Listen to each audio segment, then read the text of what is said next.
Assalamualaikum warahmatullahi wabarakatuh. Perkenalkan, nama saya Anissa Nuril Faradisa.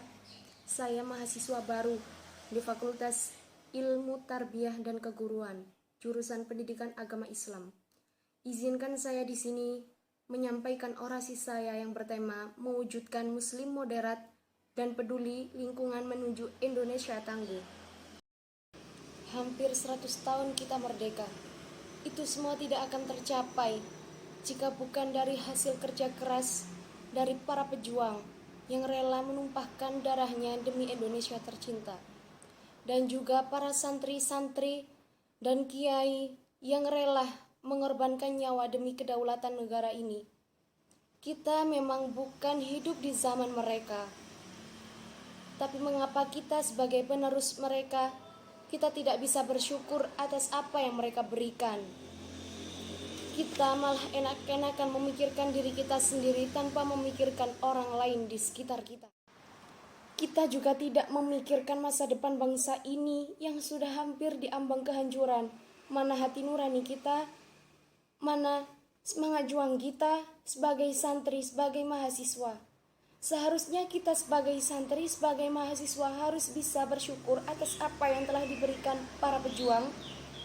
Kita harus bisa saling bergandengan tangan, bahu-membahu membangun persatuan dan kesatuan bangsa ini menjadi bangsa yang besar.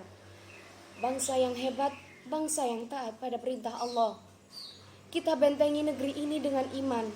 Kita kawal negeri ini menjadi negeri yang tangguh. Kita berbaris di kiri dan kanan laksana sayap Garuda.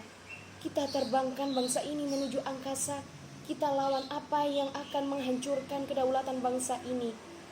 Kita perangi apa yang akan merusak persatuan dan kesatuan bangsa ini. Kita hancurkan apa saja yang mengganggu perjalanan untuk memajukan negara ini.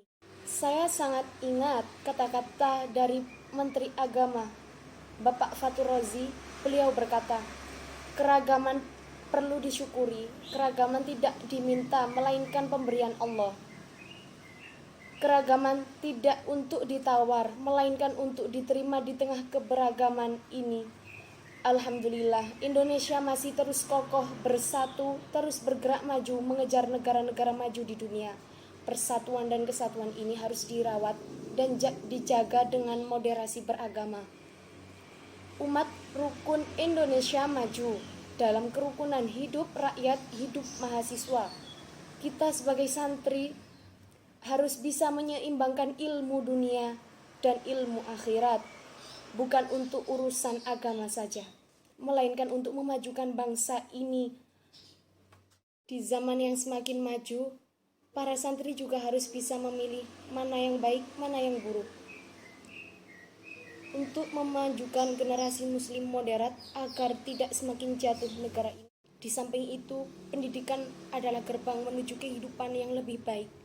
Tidak peduli bidang apapun yang menjadi jenjang bagi orang tersebut. Dengan pendidikan, sebuah rintangan dapat terpecah. Bahkan sebaliknya, tanpa pendidikan kita, khususnya remaja, akan menemukan banyak hambatan karena kurangnya bekal. Di sisi lain, yang lebih penting dari pendidikan yaitu moral. Dalam moral, kita sebagai masyarakat yang penuh sopan santun dan etika bangsa akan lemah ketika masyarakat sudah tidak bisa menunjukkan moral dalam bertingkah laku. Etika dalam perkembangannya sangat mempengaruhi kehidupan manusia. Itu berarti etika membantu manusia untuk mengambil sikap dan bertindak secara tepat dalam menjalani hidup. Etika dalam kehidupan ada beberapa macam, yaitu etika deskriptif, etika normatif, etika teleologi, dan etika deontologi. Moral sendiri memiliki arti nilai keabsolutan dalam kehidupan bermasyarakat secara utuh. Penilaian terhadap moral diukur dari kebudayaan masyarakat setempat. Dan etika dan moral tetap saling berhubungan dan membutuhkan. Uraian di atas menunjukkan dengan jelas bahwa etika dan moral berasal dari produk rasio dan budaya masyarakat yang secara selektif diakui sebagai baik buruknya kelangsungan hidup masyarakat. Demikian yang bisa saya sampaikan. Apabila ada kekurangannya, saya mohon maaf sebesar-besarnya. Wallahul maufiq ila aqwamit thoriq. Tsummassalam. Wassalamualaikum warahmatullahi wabarakatuh.